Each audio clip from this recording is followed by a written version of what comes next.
Good afternoon. My name is Giles Chance. I'm from the Tuck School of Business at Dartmouth, and it's my privilege and pleasure to welcome this afternoon Orville Schell from the Asia Society.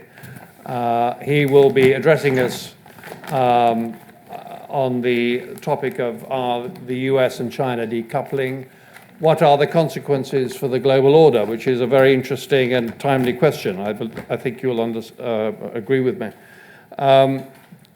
Orville has come up today from New York City. He'll be staying overnight, and then tomorrow he'll be with us at the business school, and we're extremely grateful for his visit. As he said to me this afternoon, there's no easy way of getting to Dartmouth, and he's right. I'm just going to say a few words about Orville Schell. I'm sure that many of you are familiar with him. He's had a very distinguished career, brings with him a very weighty CV. He is currently the Arthur Ross Director of the Center on US-China Relations at the Asia Society in New York. He is a former professor and dean at the University of California, Berkeley Graduate School of Journalism. He graduated magna cum laude from Harvard University in Far Eastern History, was a student of the famous John Fairbank, was an exchange student at Taiwan University in the 1960s and earned a PhD in Chinese history at the University of California, Berkeley. Worked for the Ford Foundation in Indonesia, covered the war in Indochina as a journalist, and has traveled widely in China since the mid-1970s. A fellow at the Weatherhead East Asian Institute at Columbia University, senior fellow at the Annenberg School of Communications at University of South California, and a member of the Council on Foreign Relations. There's a whole other list of stuff, but I'm going to stop there, Orville, and welcome you. Welcome to Dartmouth, and we look forward very much to your comments.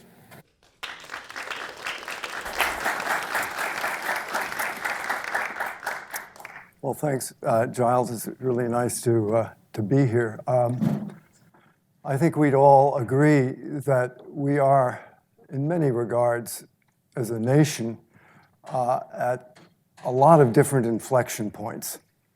And one of the biggest ones that I think will have most global consequences is, of course, what's going on with China. And if I was to try to describe this moment in history very succinctly, I'd say this, that the challenge is, are we going to continue to come together as the policy of engagement, which really started in 1972 when President Nixon and Henry Kissinger went to China and has continued on through 7 different presidential administrations. Is that going to be the operating system between the two most prosperous and dynamic economic countries in the world, the US and China, or are we at a dividing line when, because of the ways in which things have changed, both here and there, that we're going to get divorced? And we're going to begin a very painful process of disentangling ourselves. And if that's the case, what does it mean? What does it mean for our economies? What does it mean for our foreign policy? And equally as important, I think, what does it mean for the global order, which presupposed that these two big pieces had a reasonably workable angle of repose with each other? I think if you want to sort of visualize this metaphorically as a kind of a global arch, the keystones were the US and China. And as long as those were in place, then the rest of it sort of was functional and structurally sound.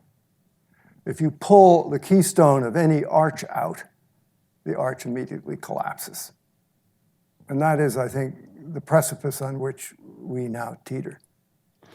So I wanted to just talk to you a little bit about how the heck did we get here? And then ruminate a bit, and afterwards, Jennifer Lynn and I will talk a little about maybe what's the future? Are there any scenarios that we can foresee that would get us down from this mountaintop? So I've had a very interesting experience this last summer. I was asked by Foreign Affairs to write something. They didn't quite know what, nor did I know what, on this whole idea of engagement. And so what's so interesting about the idea of engagement is that while it's in our foreign policy playbook as an idea, the Chinese don't really have an equal counterpart term in the Chinese language. There is you can say engagement, 接触, but they don't use it the way we do as a kind of a branded idea. And if you look at the sort of birth of this idea, and then if you follow it down through the last few decades, which was the subject that I started to look into for this article, it is an incredible odyssey, an incredible story of how did it happen that in 1972, China, which was then in the throes of the Cultural Revolution, one of the most totalitarian, violent, Marxist-Leninist paroxysm ever to seize any country in the modern world. How did it come to pass that the progenitor of liberal democracy and marketized economies came to some sort of an agreement? How was it that Chairman Mao, the avatar of world revolution and class struggle, anti-capitalism, anti-imperialism, anti-colonialism, and I could go on, got together with Nixon, the great anti-communist, and Henry Kissinger, a conservative of good standing, to bury the hatchet and create some new glide path for these two countries? And why is it now that we're falling out of enthrallment with each other? Why is the love affair ending? What's caused it? What's changed? And what are we going to do about it? All of these questions are essentially at stake now. And we find the US and China very, very close to what is essentially a complete breakdown. In 2 weeks, or I guess it's the beginning of October, we will basically have everything tariffed between the two countries. The once open exchange relationship and trade will basically come to an end under the Trump administration. And I have to say, although I'm no Trumpista, not without a certain justification. So we want to understand what that justification is.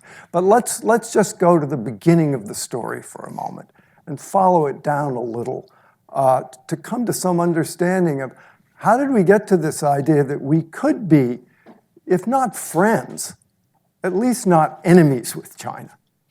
These two absolutely different systems who were alienated from each other for decades, who fought a war in Korea against each other with tens of thousands of people dead and wounded. How did we bury the hatchet? And how did it come that after having done that and found a way to basically get along with each other well enough, although not perfectly, we come to the impasse we are now at now? What happened? So if we go back to the trip when Kissinger and Nixon first went to China, and when the whole idea that we could engage China was born, you have to hand it to this man who was not known for his love of communists. This was quite a about face for Nixon. Remember, this is a man who came into being as being an anti-communist, a good stalwart Republican. So how was it that he ended up in China in the early 70s, toasting Chairman Mao as if they were the best of buddies, and burying the hatchet essentially, and then launching this period of presumption that not only we could, but we should get along, even though we didn't agree on almost anything? And what was its evolution since then? So you will remember that Kissinger went to China And this is in 1972. And with enormous excitement, decided that it was absolutely essential that the two countries began to learn how to find some modus operandi for getting along. This was a great Henry Kissinger conceit, and that it didn't matter if they were communist or what the hell they were. Nobody seemed to care back then. It was just that they had this idea that they could make a transformative gesture and bring the two countries together. And so Kissinger made this secret trip, several secret trips, and forged a relationship with Zhou Enlai, and ultimately President Nixon went, and he was utterly dazzled by the idea of what he was doing. He was not, I think, deceived into thinking he could actually change China, but he was convinced that we had to get along, of course, because both sides saw the Russians as a bigger threat. So that was the common bond, an anti-Soviet alliance, because China had fallen out with the Soviet Union in late 1950s, 59, 60, 61. The Sino-Soviet rift opened, and so they too were fishing around for a way to neutralize Russia. All right, well, good enough, good realpolitik. Make an enemy out of your friend to beat another enemy. At least it keeps you from the prospect of war in places like the Taiwan Strait. So out of that moment grew this idea that somehow we could engage China. And what was the presumption of that? The presumption was, and there's a very American notion, that slowly the sort of the elixir of American democracy would be infectious enough. It would slowly change China, not rapidly, into something that was a little bit more congenial with the world order as we knew it. And you'll remember that in the 1970s, Chairman Mao, the Cultural Revolution was raging. They were locking up all kinds of people who had Western training, Western ideas, Western sympathies, and we'd been to war with China in Korea. Many Americans had died. Many more Chinese had died. So this is an incredibly bold move. And yet it happened. So Nixon went to China with Kissinger, and to great fanfare announced that we were going to go off on this new tack, where we were going to try to get along. Of course, the solvent in the relationship was both sides disliked the Russians. So both sides had an interest in ganging up on the Soviet Union, because the Chinese had fallen out with Russia, having been there, seen Russia as its big brother. The Sino-Soviet rift had started. So this was a marriage of convenience, make no doubt about it. I mean, there was no love of communism, but we decided that it was necessary for world peace and American interests to get along. Not a bad idea, not a bad idea at all. And so this went on, and counterintuitively,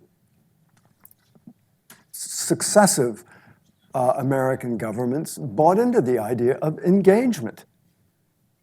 And we get down to Jimmy Carter, and Jimmy Carter actually decided he would recognize China. And he did. And you remember, there was this extraordinary trip where Deng Xiaoping arrived in Washington, 1979. I went on this trip. It was quite an amazing thing to see Washington completely turn itself inside out, embracing this communist leader and just rolling the red carpet out for Deng. And he went down to first to Washington, then to Atlanta. Then we went down to Houston, Texas. And I remember one of the great moments of American, Sino-US American history was Deng Xiaoping in Texas. And one of the things he did was, in their inestimable wisdom, the Carter administration had decided to take him to a rodeo. So we went out to this rodeo in a little bend in the road in Texas, called Simonton, Texas. And all of the Chinese showed up in the bus, and they were all sitting there, and a bunch of cowgirls, well, very amply endowed cowgirls on quarter horses, rode up to Deng Xiaoping and presented him with a 10-gallon hat, and he put it on. It came down over his ears, and then he suddenly appeared a short while later in a stagecoach, riding around the ring and waving to everybody. Well, this was theater of a high dimension. And what it basically said on both sides was, it's okay not to be enemies. And Deng Xiaoping was quite winsome.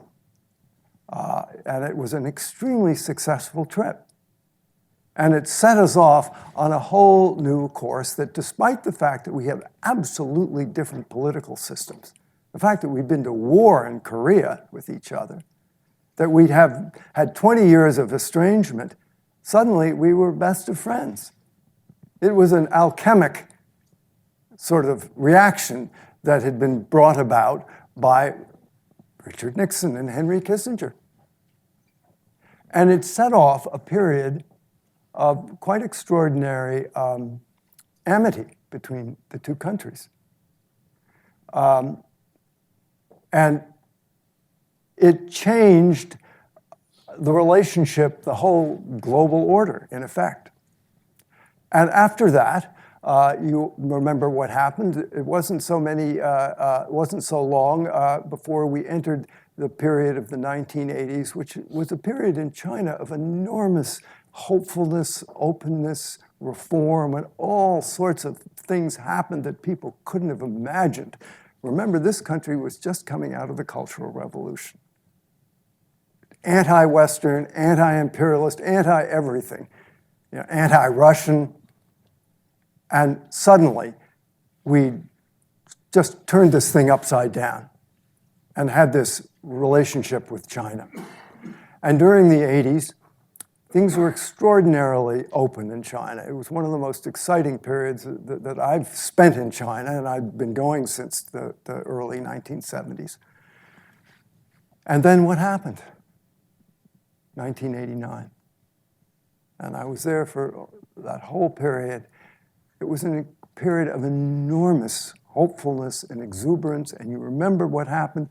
Students began, and the whole Beijing began filling Tiananmen Square and demonstrating for, very modest demands at first, and for more democracy, more openness. The list grew. And the Chinese government couldn't do anything about this because they had Mikhail Gorbachev coming in towards the end of May to end the Sino-Soviet dispute and rift.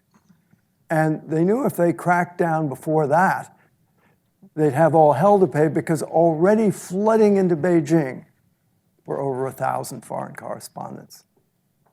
And for the first time, they had direct satellite links set up right from Tiananmen Square back home.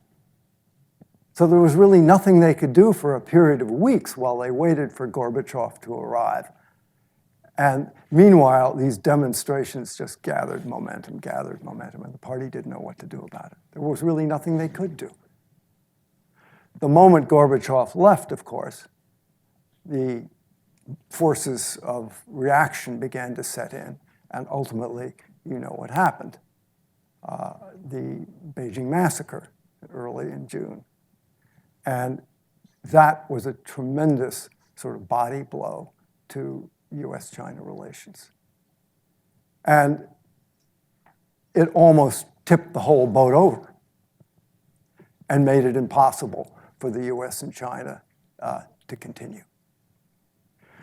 But Deng Xiaoping was a very, very pragmatic man. I mean, remember, this man is like 4 feet, I think he was 9 inches tall.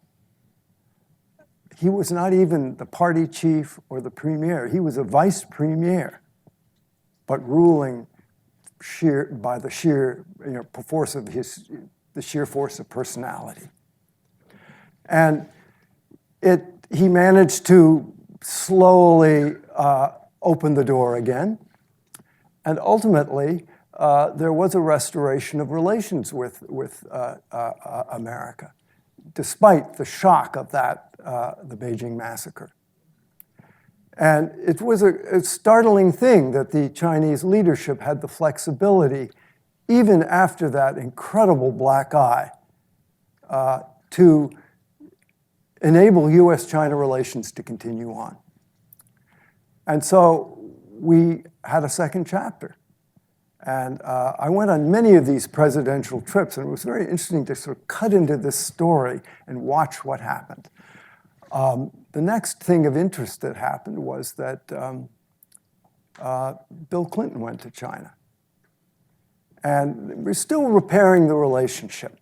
But Jiang Zemin, who was the party chief at that point, who looked a little buffoonish to many people at the time, was actually a man of some openness and flexibility. And when Bill Clinton went to China, it was a startling moment when they had a joint press conference. And they started to, the first thing that Jiang Zemin did was he said, we're going to open this press conference to live radio and television coverage all across China and all around the world. It was an astounding thing. No one had ever done a thing like that in China, where you just kick out the jams and you let it rip. Whatever happens is going to happen. And he and Bill Clinton got going, and it was a sight to behold. He started to, Jiang Zemin asked Bill Clinton, he said, I don't understand why is it that you Americans are so in love with the word and expression in Chinese for Tibetan Buddhism, Lama Jiao. And Bill Clinton went off on a tear on that. And then they got going on, sort of democracy and openness. And it was an extraordinary discussion, all being broadcast live all across China. And you could see that these two leaders actually took pleasure in each other's company. And you could see that Jiang Zemin wanted to act like a normal leader. He didn't want to be some kind of weird, communist, Leninist throwback like, Kim Il-sung or Stalin.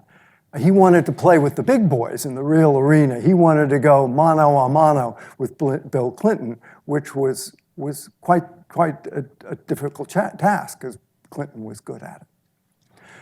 And so that whole moment was a kind of an iconic one that bespoke of the willingness of the two countries, despite our systems, to want to come together and want to work things out. It gave engagement a new hope. And the presumption was, and this is really important when you think about what's going on now, is that if the two countries just slowly interacted more closely together with each other, more business, more trade, more cultural exchanges, we would slowly evolve towards a more friendly relationship. And in fact, that was a critical thing, because without that notion that we were slowly coming closer together, you couldn't presume that friendship and engagement was a policy that had any merit. And so that continued apace. Now, what sadly happened is that that sort of halcyon period where the two countries were able to get along and where business was booming back and forth between them, and where students by the thousands were flooding out of China to this country and going to universities here, and many students from America were going to China. That period kept expanding and lay at the foundation of the ability of the US and China to get along. It was pretty extraordinary considering how different our systems were. But the whole thing was presupposed on the notion that as long as the countries were coming together, that it was sustainable and it was worth doing. And that was the whole notion of engagement. You engage China, you change it. And then we came into this very different patch where we had the, Hu Jintao, who was the Chinese Party General Secretary and President. And it was sort of it was very difficult to tell what the hell was going on. You know, were we friends? Were we enemy? You know, was engagement working? Was it, what was the general direction of things? And then we ended up with the present leader, Xi Jinping. And slowly it became evident, partially because of the economic crisis in 2009, that, you know, Xi Jinping had a very different vision of things. It wasn't that we would get along. It wasn't that we could work things out. It wasn't that we were ultimately on the same wavelength going through history towards becoming more convergent. Suddenly the notion became that we were becoming more divergent. And with that, how could you imagine that the two sides were sort of progressing towards some closer state? And this began to transform one of the most fundamental aspects of the whole relationship, and that was business.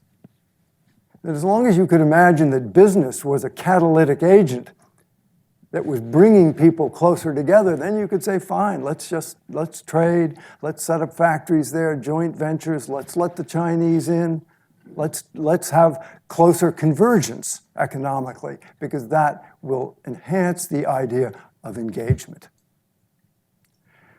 So with the present leader, Xi Jinping, we have a kind of a strangely unspoken catalytic change where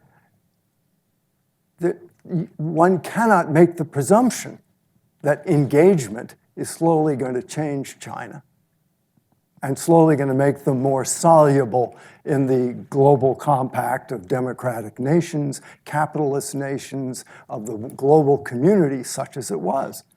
Suddenly China began to take a very different cast, namely that it had a way of its own.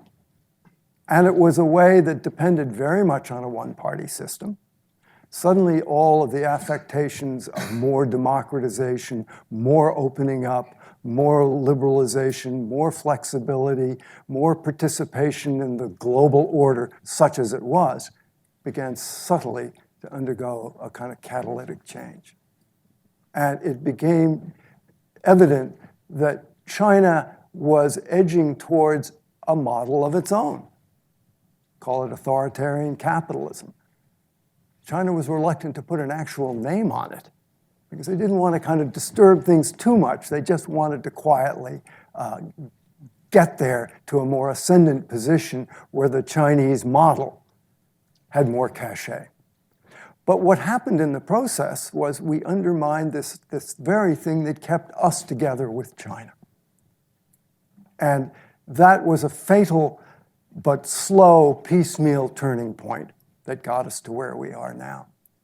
And again and again and again, the forces of engagement, which continued even under Obama, were undermined. I remember I went on the trip with Obama, the first trip he made. It was a very strange trip to be in China because he was not received in a very friendly way. And you had to ask yourself, why? What was happening? Well, what was happening was the worm was turning and China was saying to itself, although not wanting to write it too explicitly, we don't really want to become like you. You know, we don't want to be engaged in the same way that we were before, where we are on a kind of an evolutionary path towards greater political openness, greater rule of law, all of the things which are the watchwords of American foreign policy. And it was a very troubling trip for Obama. And he, for instance, there was no live broadcast of his speeches like there was with Jiang Zemin and Bill Clinton. He was kind of frozen out. China treated him in a very sort of perfunctory way. And it was very confusing for the people who had been used to having a more friendly relationship that seemed to be evolving things so that the US and China were becoming closer and closer together. So that was a kind of an important moment. And then we began to get a shift in this country where Washington and President Obama's people began to say, well, let's pivot to Asia. Let's put more forces in Asia. Let's beef up our military forces in Asia. This isn't going like we thought it was. We are no longer converging, we're diverging. And you have to ask yourself, why did China want to do that? Why did China want to throw away something that had decades of history of bringing us closer together? I think it was because a certain arrogance, that China never felt tremendously comfortable sort of having to eat out of the hands of the Western imperialists. It had never gotten rid of its Chinese Communist Party. The whole structure was still there. Xi Jinping came into office, and Xi Jinping is not a particularly cosmopolitan man. Jiang Zemin, you remember. He loved to sing Home on the Range. He, was a very sort of open, some people thought slightly buffoonish fellow. He would recite the Gettysburg Address. I mean, faintly comical, but also these were manifestations of his eagerness to impress Americans that he wanted to be friendly. Xi Jinping, none of that. I remember when he came here on a trip, I went on that trip. This man doesn't do a lot of smiling. He's best he gets is a kind of a Mona Lisa-like, half grin, which doesn't say too much. And actually, whereas Jiang Zemin was somebody who wanted to be soluble in the global world, I don't get the feeling that Xi Jinping wants that. I think he has evolved a notion that China now has a way of its own. And what that way does, sadly though, and I think he recognizes it, but he thinks it's time to take the chance, instead of us having slow lines that are out of parallel but coming together, we have lines that are moving apart. Whereas the differences in our systems mitigate against us breaking down the barriers between the two countries. And so we had a kind of a moment under Obama when there was a sea change in Washington, greater skepticism towards the direction China was going in. And then we got Donald Trump. And deep down in his heart, it's very hard to know what is there in Donald Trump's life. But you can say, by looking at some of the people he's had around him, like Steve Bannon, and others, that Steve Bannon basically believes there's an absolute contradiction between us and China, between the capitalist world and the so-called whatever world it is that's now China, Leninist, communist, whatever. And he, I think, just emotionally feels closer to the people who feel America is sort of threatened, is being opposed, the sort of adversarial relationship with China. And that is the direction in which we have, by and large, moved. And I think, in a certain sense, the tragedy of it is that it was brought about by a China that didn't recognize during all of those previous decades what an incomparable opportunity there was to bury the hatchet with the United States. And the reason why they couldn't quite do that was because they never had gotten rid of the Communist Party, the whole Marxist-Leninist ideology, the whole structure of the government remained the same, even as the reform movement in China advanced. And so we arrive at today, where Trump is blowing hot and cold, but basically the people in his administration, I think, have lost the ability to see the policy of engagement as operable. And we're moving in a direction that undermines it at every quarter. And in a certain sense, I would have to say, Trump is at fault now, but it was China that missed the boat again and again and again during the 90s and the early part of this millennium by not understanding that engagement was a two-way street. And fundamentally, they couldn't yield to that recognition because to do that, they would have had to change their system, political system. And they talked a lot about reform, but not anymore. And so the fundamental aspect of Xi Jinping and his whole leadership today is that they're returning to a much more Marxist-Leninist view, a view that sees America much more as at best a contender, at worst an enemy. And that means that engagement is completely undermined. And that there's no way to evolutionarily get out of the standoff with Nixon and Kissinger began to try to dissolve. And that's where we are now. We're at a place where Xi Jinping is essentially declared in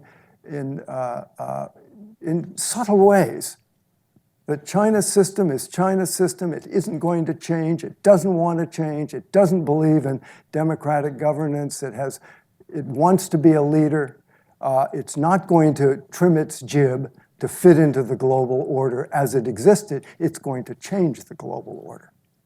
That's what the Belt and Road is about. That's what all of China's military expansion is about.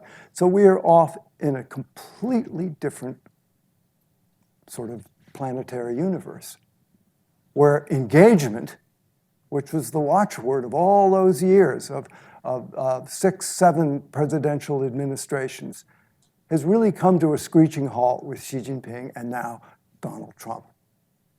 And the question is, where do you take it from here? These are the two most important countries in the world. If you don't believe there's some strategy of convergence, but you believe that we are increasingly in a hostile relationship, which we evidently are, and we're pulling apart. Look at Hong Kong.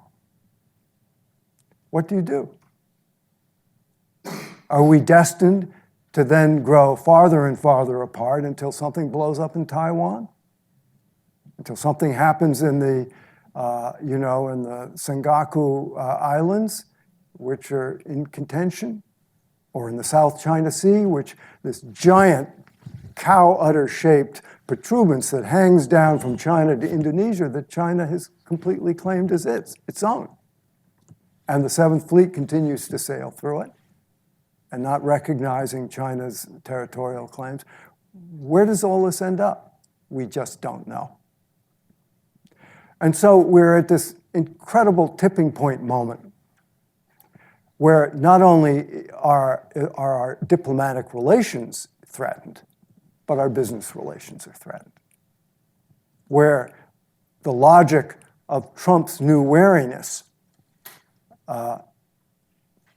suggests that it would be foolish for companies to go into China. And it would be foolish for Chinese companies to invest in America, and investment has plummeted. So the relationship is at an extraordinary tipping point moment where no one quite knows what to do about it.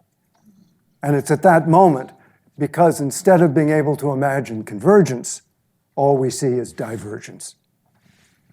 And we don't know how to get ourselves back to an area where our interests seem to be more convergent than divergent. And that's the dilemma that we now find ourselves facing. And it's one that I think Donald Trump hasn't any idea how to get out of, because that's not the way he works. He just punches punch for punch. And I think that the leadership of China now, Xi Jinping, is actually a man of some insecurity. And many things in China, I think, make him feel very uncertain about the future. And he's very loath to do anything that would make himself look weak, much less to slavishly yield to the sort of forces of American imperialism.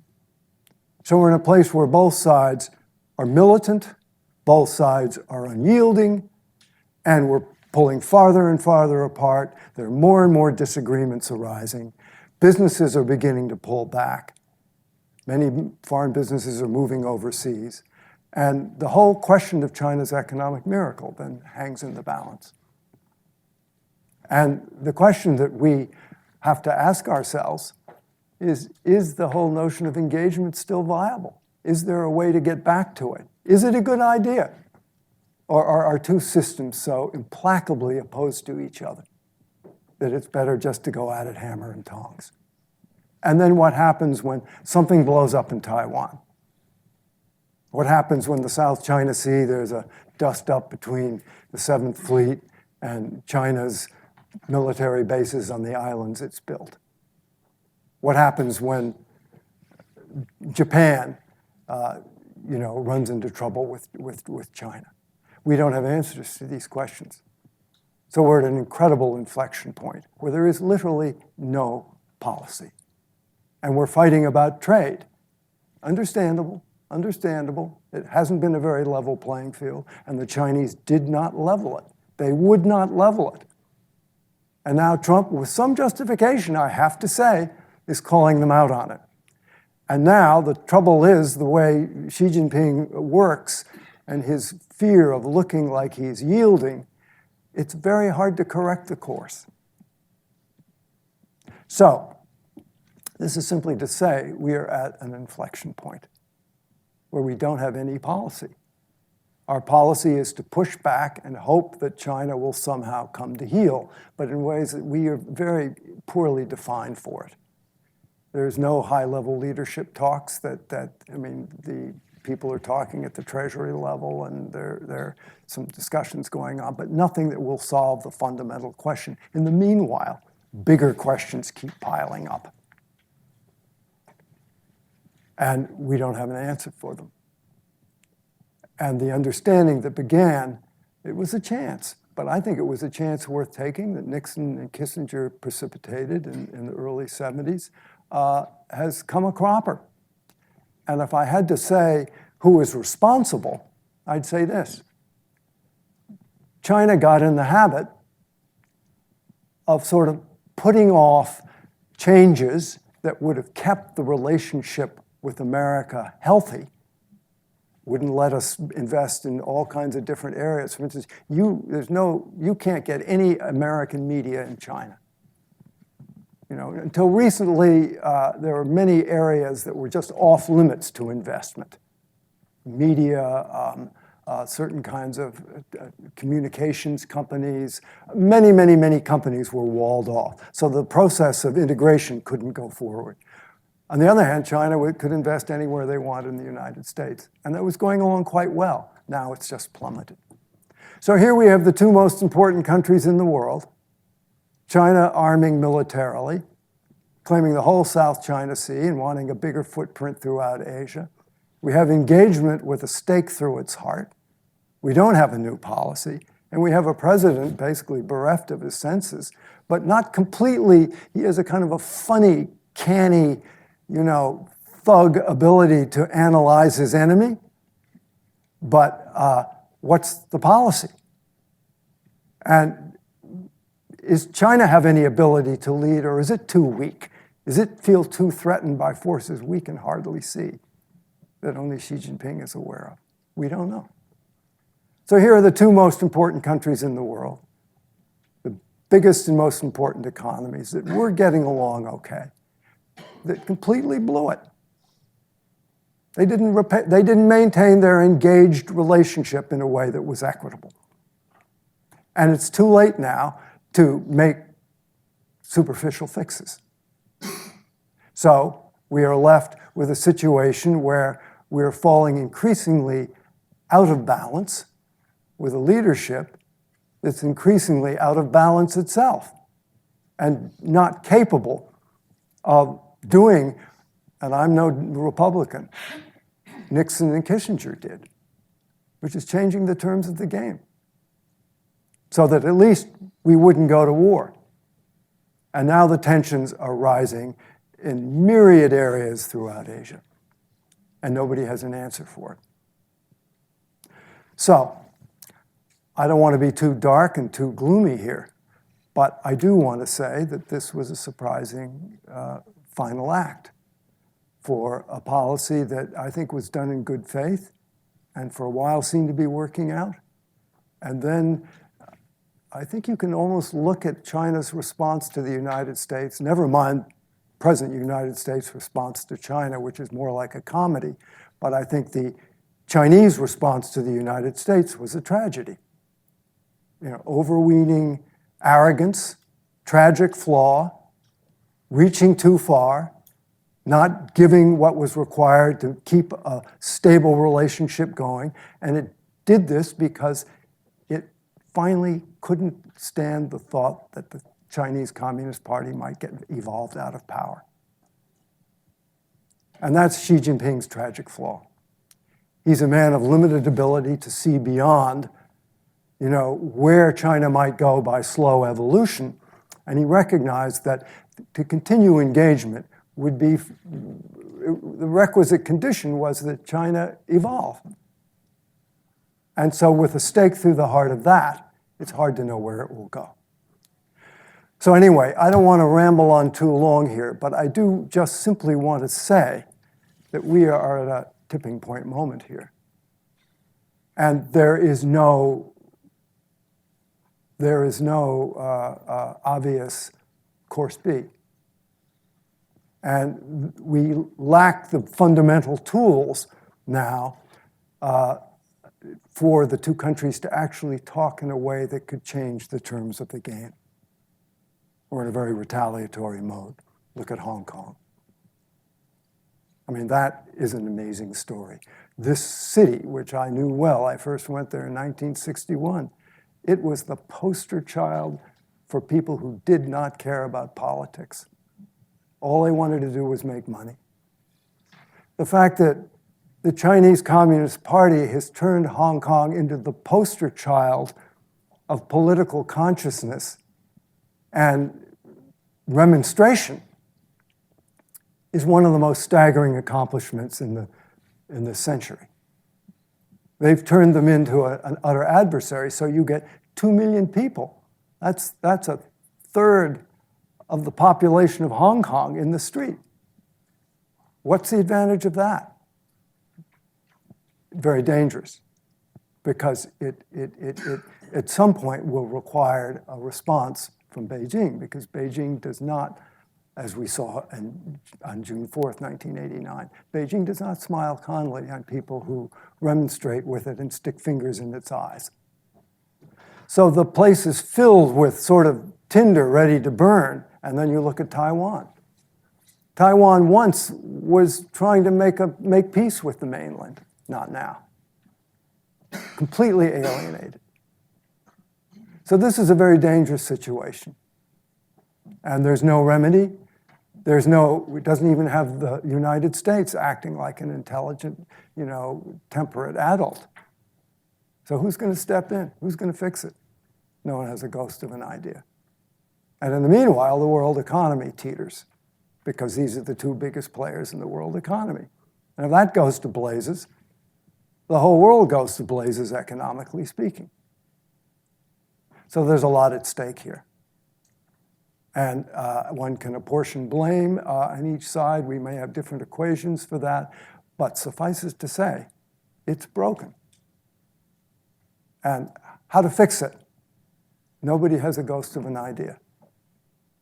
And the broken nature of the relationship gets back to different politics, different political systems, different values, different ways of being in the world.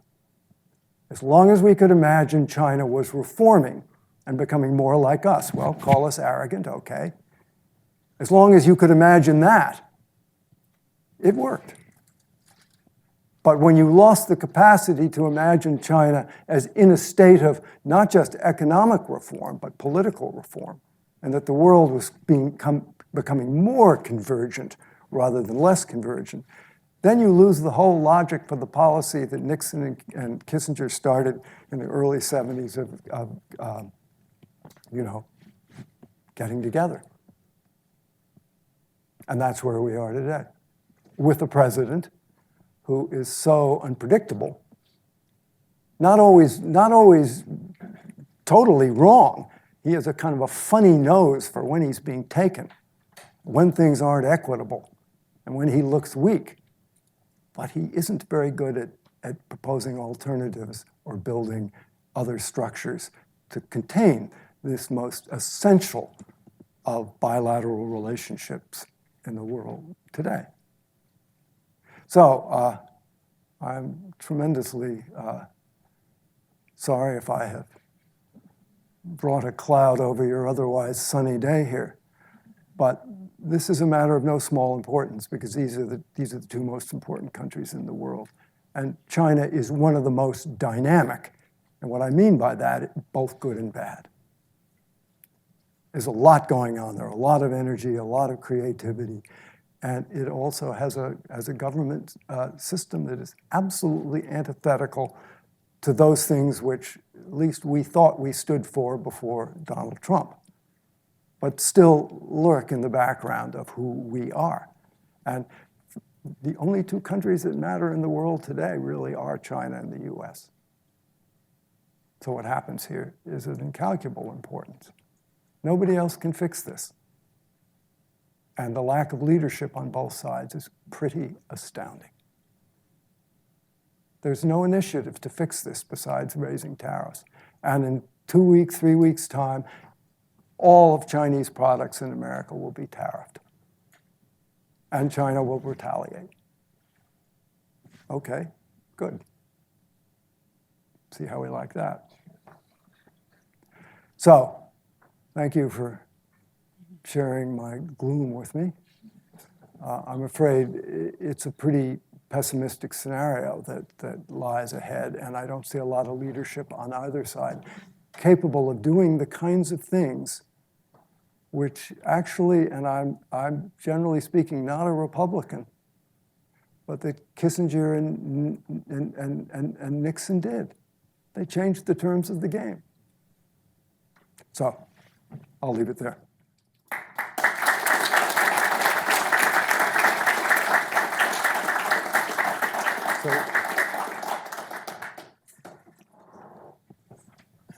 Professor Lind from the college is going to take out the Q&A with Orville.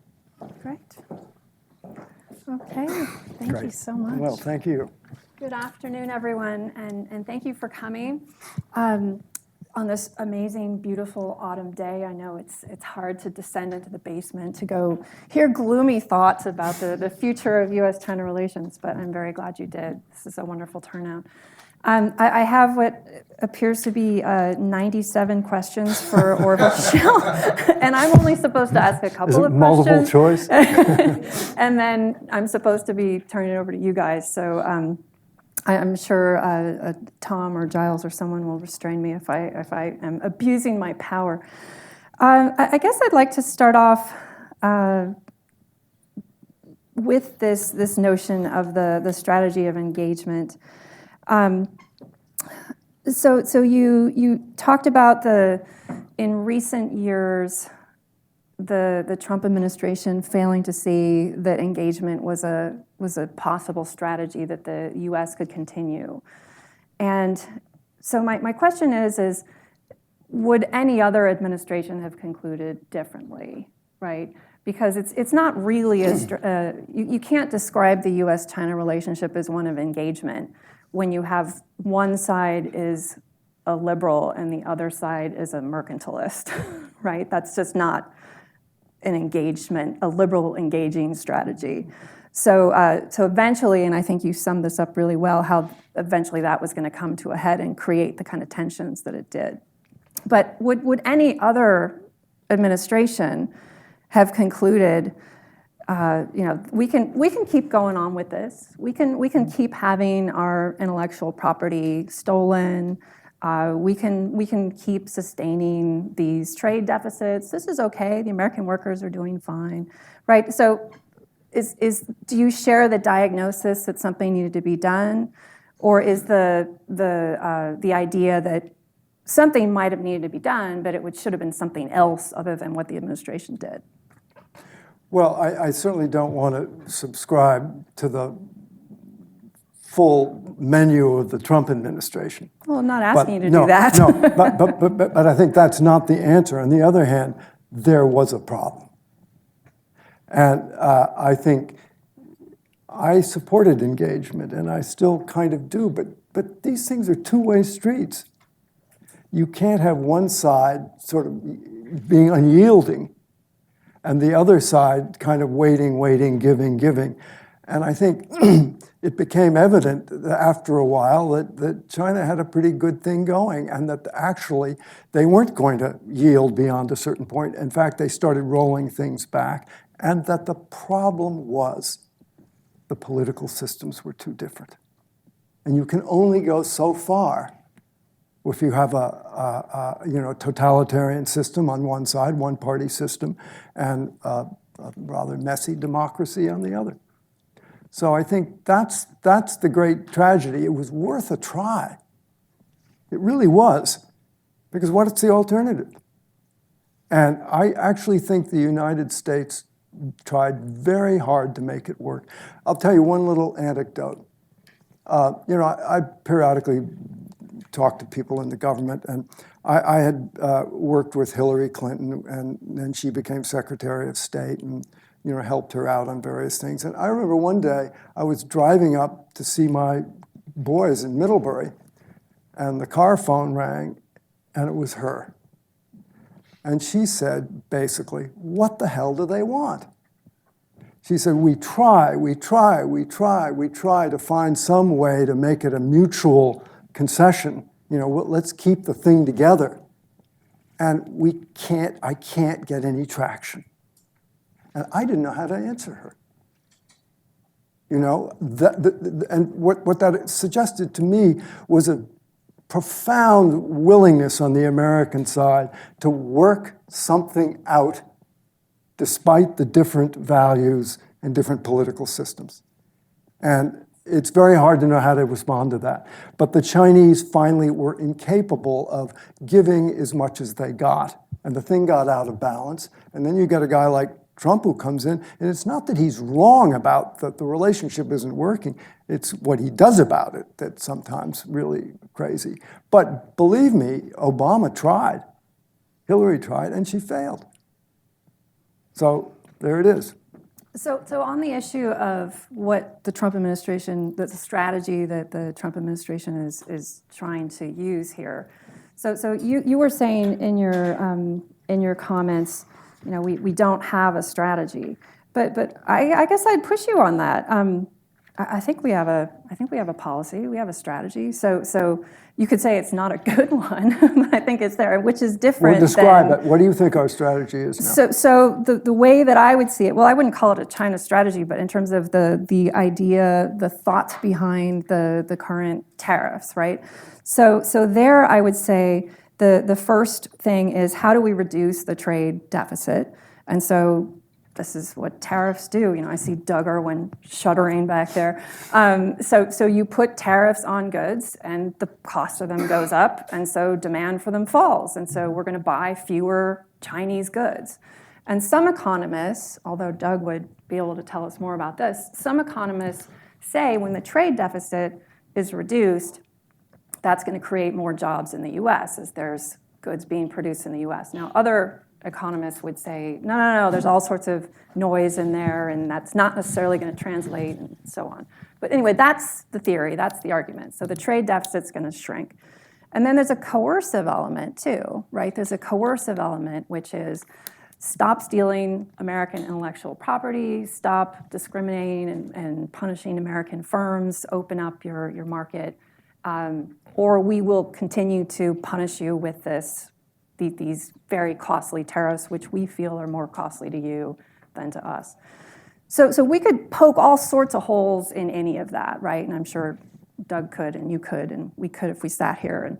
And but it sounds like a plan, right? It does actually sound like a strategy. We might not like it, but isn't that a plan? Isn't that a strategy? Or tell us if it's not, and what should we be doing other than that? Well, these signaling mechanisms require both sides to be listening and responding, right? And I think China got in the habit of not really listening when Americans would say the playing field's out of level. And then we arrived with Trump, who said, just screw it. I'm going to blow the whole thing up if I have to.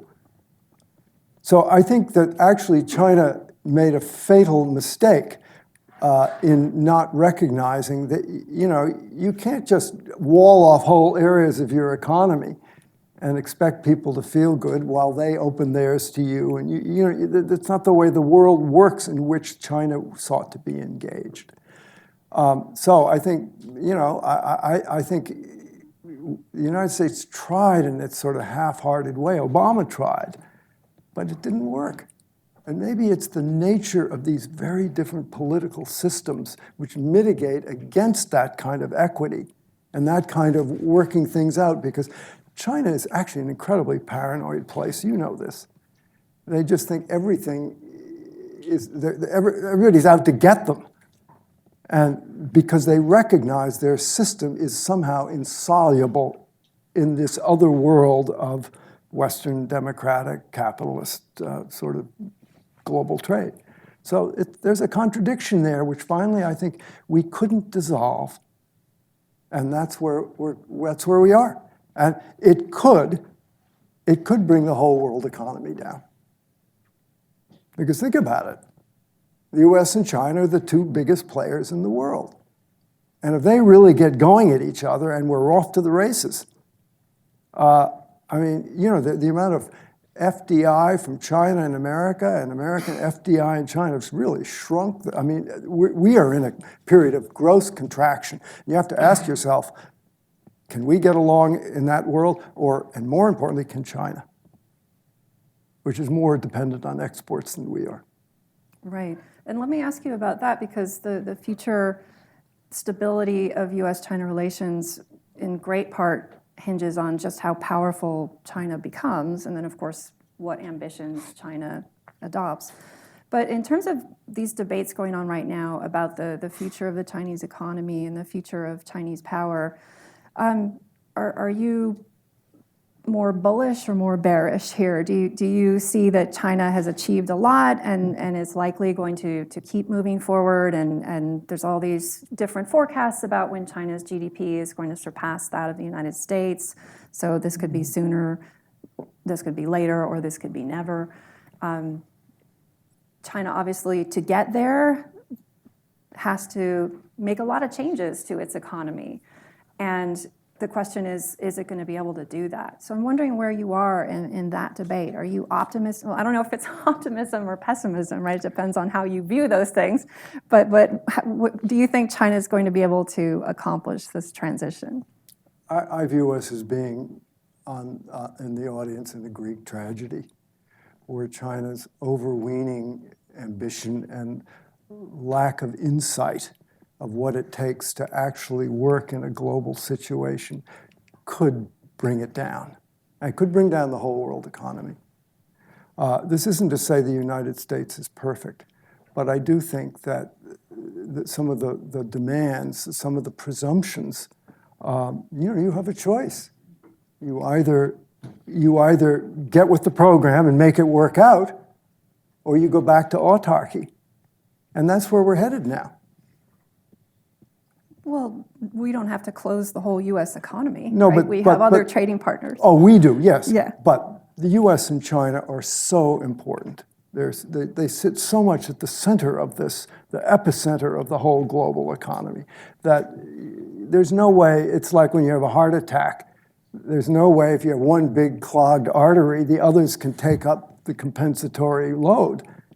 So I really worry, and I think this is where, sadly, you see, when you lose the elixir of reform, you lose the promise that the system in China will become more flexible, pliable, and changeable. And then you're stuck. That means the two worlds are insoluble. And I think that's where we're heading. And I don't know what the answer is. I think, in a certain sense, I think Trump is right, but he's so inept. You know, I think he has a kind of a funny animal instinct for when he's being taken, which is every day. But he has a really good nose for what China's been doing, which is not tenable, not viable, not workable, not long-term, and not equitable. So the question is, where do we go from here? And we might get a different administration. We might get this administration. You know, we can daydream about a progressive Democrat being elected and the kind of policy that they would enact toward China, right? And so I find it hard to imagine you know, somebody who's deeply concerned for the plight of the American worker, right? And really actually has a career showing commitment to that.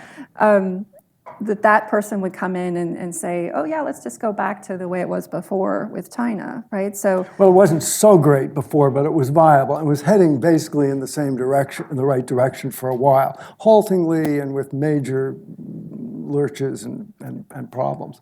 I mean, I think actually if I look at this thing, I mean, this is where you get back down to the notion of different political systems. You know, there is a fundamental contradiction between different kinds of political systems, and that radiates out into economies and into trade regimes. And I'm afraid we've come a cropper with China. We got in bed with China. We hoped it would work out. We hoped they would slowly evolve and change. And we hoped that you know, if you were just a little indulgent, a little tolerant, a little patient, it would be okay. But then we got Xi Jinping. And he is in retrograde mode. He is not continuing the tradition of Jiang Zemin. Let's work it out. Sure, broadcast it on the radio and big hug to Bill Clinton. No. He's incredibly aloof. You see him. It's very hard to read this guy. He's like the Mona Lisa. His smile is just faintly there. And he doesn't demonstrate. He doesn't let on what's really going on. I think he's fundamentally probably an extremely insecure person. You have to remember this guy speaks no foreign languages, never been abroad, really. And he grew up in this system that is pretty hermetically sealed at the time, spent years off in rusticating in Shanxi province, you know, in some little town. And I think he's got big issues on dignity, on pride, on seeming to be weak, and God knows China has more problems than we can see from the surface. So I think he's very constrained. And Trump, we all know, is like an animal. I mean, he's very limited in his bandwidth. But like an animal, he smells things out. You know, he's kind of, can be smart like a fox, but not so great in figuring out how to remedy the dangers he senses. yeah, again, I think it's a widely shared diagnosis that the relationship couldn't go forward, right? Yeah. This is not sort of Trump's animal instincts or something, right? I mean, this is something that was widely shared, that even you know, I don't know if some of you dwell on that alternative planet where Hillary Clinton was elected president, but even on that alternative planet, they hated Hillary. Hillary. Was moving. Yeah, I know they did. She was moving toward having to get tougher on China because it was growing more assertive militarily in different areas in Asia, and also because of the trade issues. So again, there were trend lines here that were very powerful that I think need to be remembered too. I would also say I don't know. My students and I talk about the realist foreign policy, the international relations theory of the kind of realists, and this idea of what do great powers want? Well, they want to control the regions in which they live. And the realists have been telling us this, so they're blue in the face for the past 30 years. And there's a whole other paradigm about liberal engagement that says, no, we can change them. And I think you pointed out really accurately, this is a very American thing. Like, Americans love that idea, right? And John Mearsheimer, who's one of the most erudite and articulate realists, said, Americans hate realism. right? And this is very, very much at the center of this, right? So I don't know if we should forever retire the engagement strategy. Maybe there's other cases and places in which it might work, but yeah, I think we can count this one as not ideal in its results. I think we need a post-engagement strategy. In other words, we need to regroup. Is that just an engagement strategy? No, or? it's to say the house has fallen down. How do we reconnect?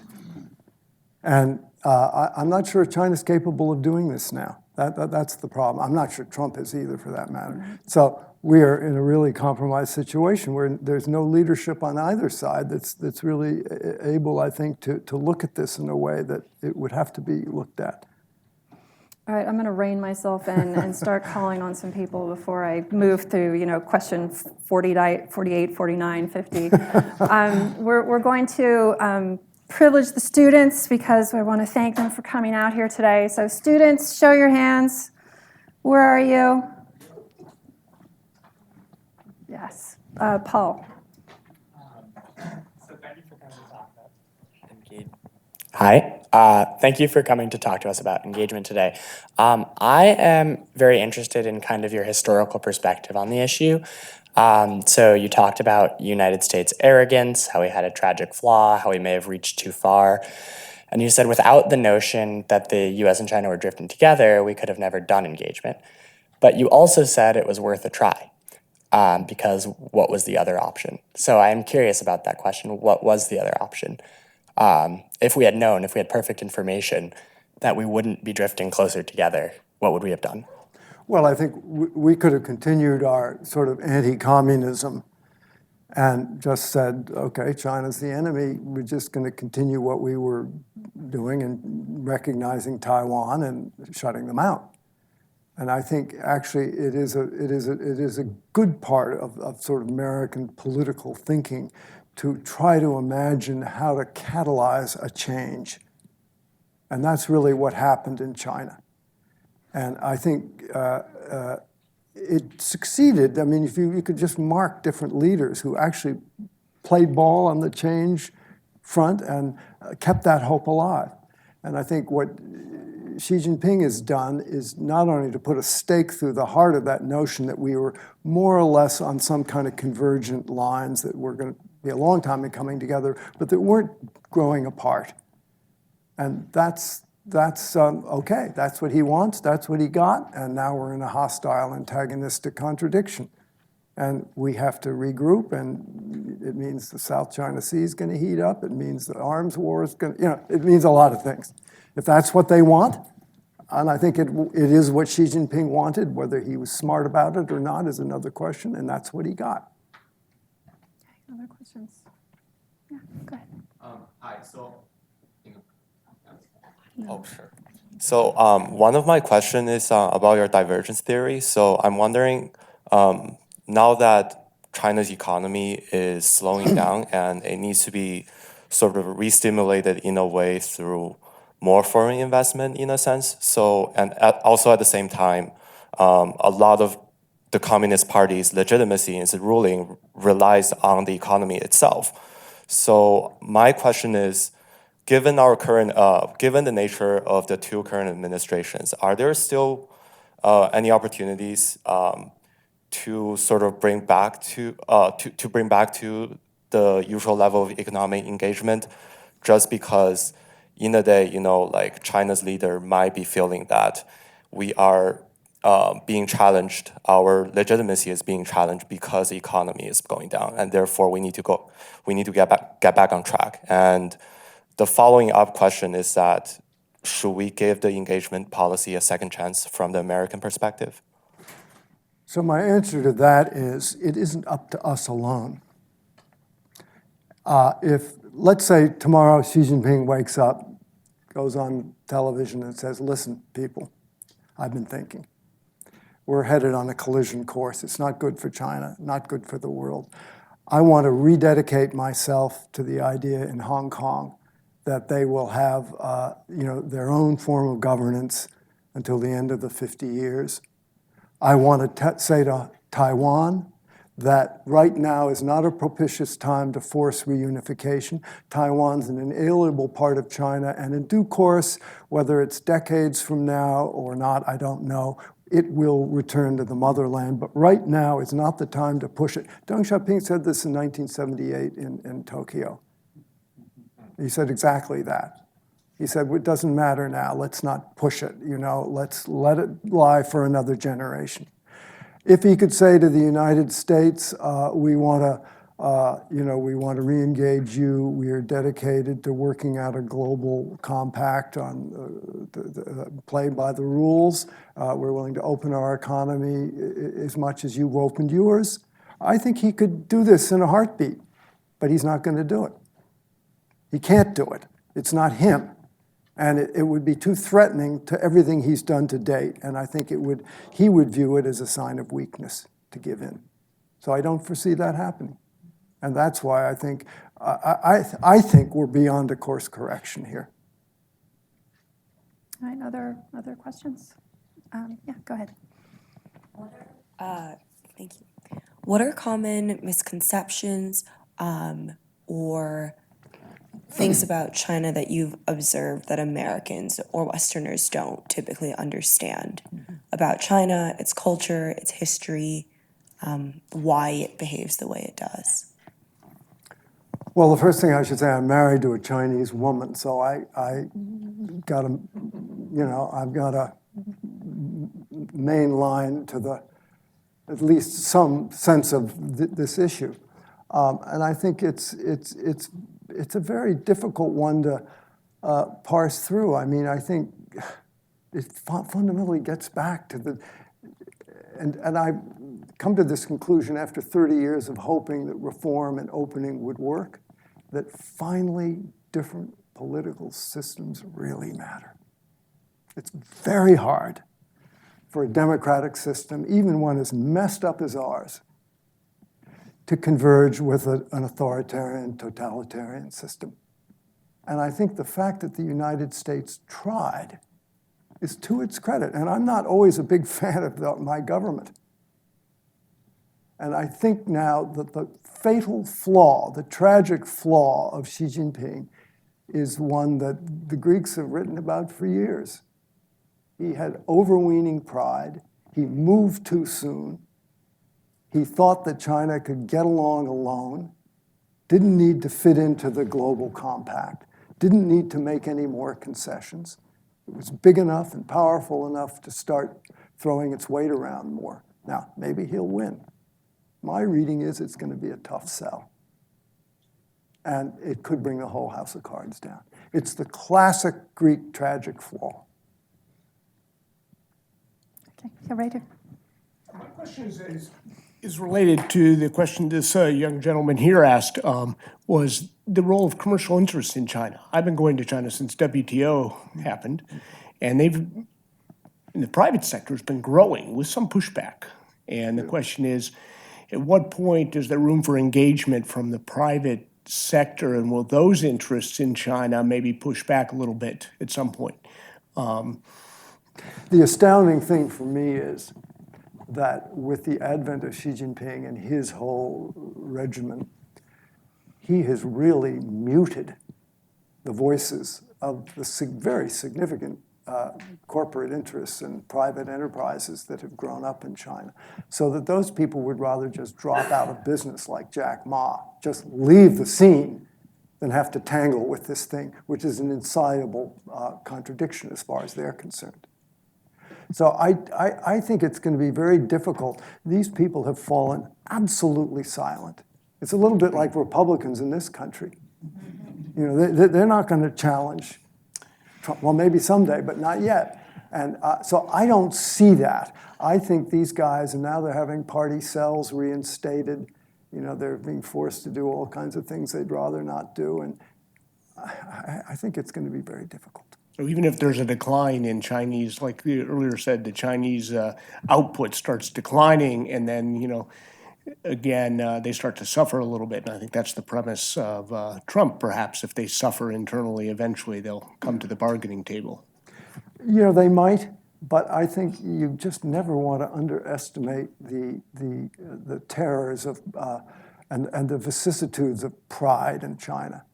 It's very hard if you force leaders to back down and lose face. They may do it, but boy, they won't forget it. And it snaps back at you later. So the challenge is to figure out how to do this in a way that isn't humiliating. But given the circumstances, it's almost impossible because the two leaders are so obdurate. I mean, listen, if some guy like Obama, I went on his trip to China. I mean, here was a gentleman. He was willing to give and get, and the Chinese missed it, totally missed it. He was the guy who really wanted to keep engagement alive. And ultimately, he did change. Because he said, screw this, it's not working. I'm not going to play this anymore. And that, to me, it's Greek tragedy with a Chinese characteristic. Why did the leader throw away the incomparable advantage they have of a neutralized America while China rose? Why did they antagonize the one country that they needed to undergo their full transformation, which was actually incredible? I mean, I have to say, what China's done is quite astounding. And it's to be esteemed and studied and respected. But like great Greek leaders, who conquered the whole Mediterranean but had a tragic flaw and failed, I fear that this will be China's fate if it's not careful. Okay, yeah, go ahead. Hello. First of all, I'm kind of an imposter. I'm not a student at Dartmouth, but I just returned from Taiwan, National Taiwan University, where I completed a master's degree. So I've been over there. And my sentiment, I guess, I don't know much about the internal workings in China, but it seems that the Chinese public has kind of come to accept and come to back, it's a massive country, obviously not a monolith, but has come to back the idea of their political system in opposition to what they see in the West as sort of the troubles that are underlying democratic systems. So would you say that going forward, that the Chinese public, do you see the opportunity for something that we see in Hong Kong occurring in China in the near future? Or is that kind of, that ship has sailed? Yeah, I really think it's very unlikely, given the levels of control, and particularly the way in which China has wired itself electronically now to be able to maintain surveillance on everything. I think it's very unlikely you're going to get sort of piecemeal remonstration. If anything comes, it'll be a huge, big explosion. The whole place will just go up. But I don't think they've just sort of cut off all of the sort of telltale signs of what's brewing down there. And I think it hasn't come to that yet. I mean, and that's why the economic situation is everything. Without that, I mean, China's a tinderbox. And Trump, in smart kind of way, smells that out. Says, we're going to make it hot for you. And I don't know if it'll work or not. The trouble with authoritarian regimes is if they get more authoritarian, they lose their flexibility and they begin to find course corrections become a matter of honor, not to change. They don't want to look weak. And if there's anything that bedevils China, it's a question of loss of face. And that's the curse of many leaders in China. Okay, oh my goodness. We're finishing up here, so why don't we collect a few questions? Back here, yeah.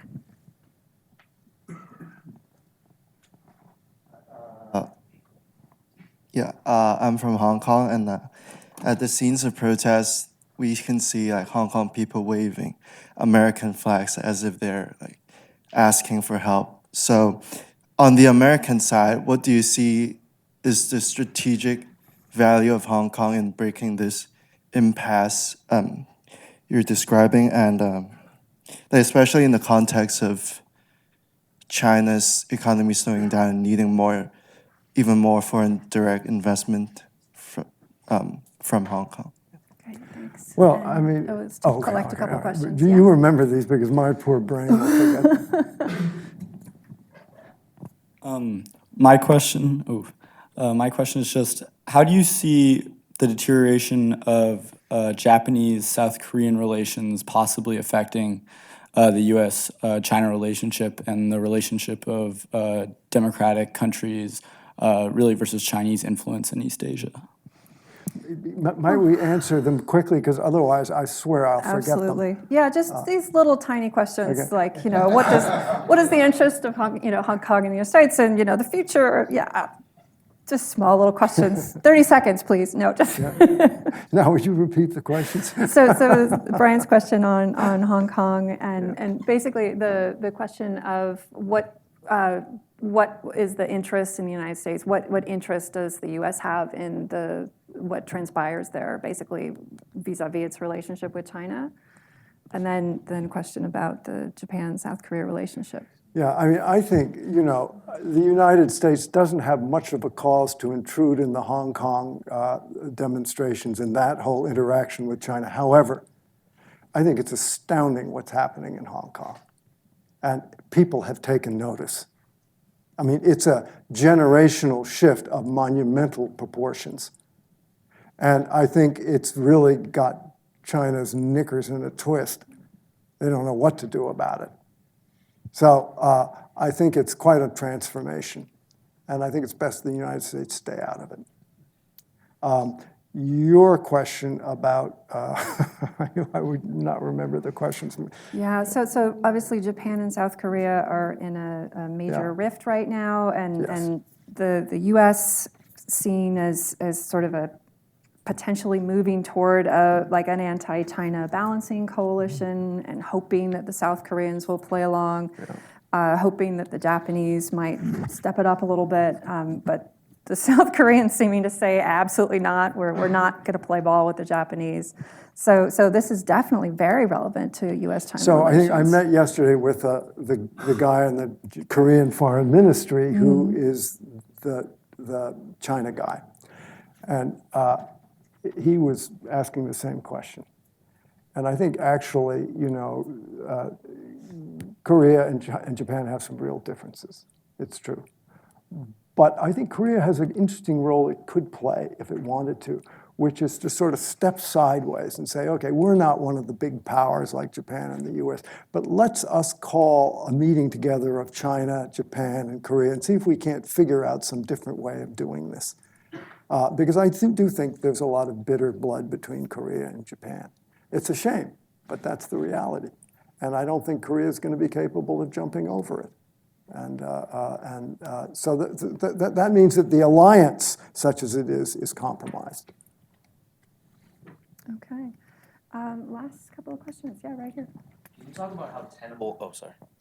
Can you talk about how tenable the Chinese economy is and this system is in the medium term? Just because you mentioned before that a lot of the things that Xi Jinping has been doing has been a reflection of weakness, and so people see Belt and Road, they see military buildup with the PLA, they see South China Sea, but I see a lot of economic weakness. I see their debt-driven economy starting to crumble. So can you talk to that? Because it doesn't seem to be getting covered in the media about how I think in the medium term, I don't think China will look how it does today very soon. Can you talk about that? Yeah, I mean, that's a really interesting question. And I'm not an economist, but I have to say that it never makes a lot of sense to me what they're doing. And I do think that the debt-driven economy, they can't keep going, adding stimulus to the economy and just piling on debt. And that's what they're doing. I think that they're in a difficult position. I've never understood quite how the economy has worked. Where does all this money come from? It's counterintuitive. But if the milk cow of America, which has been buying Chinese stuff, begins to go dry, I think they're going to have a real problem. And that will get their attention. Because, listen, the one thing the Chinese Communist Party has by way of legitimacy is economic growth. They lose that, there's nothing. So I'd like to tell my students in the room that just because Orville Schell has actually thoroughly and brilliantly covered everything for the reading for tomorrow. You still have to do it. All right? What are you reading? Tomorrow is Can China Keep Growing, basically. So this question. So everyone, please join me in thanking Orville Schell. Thank you.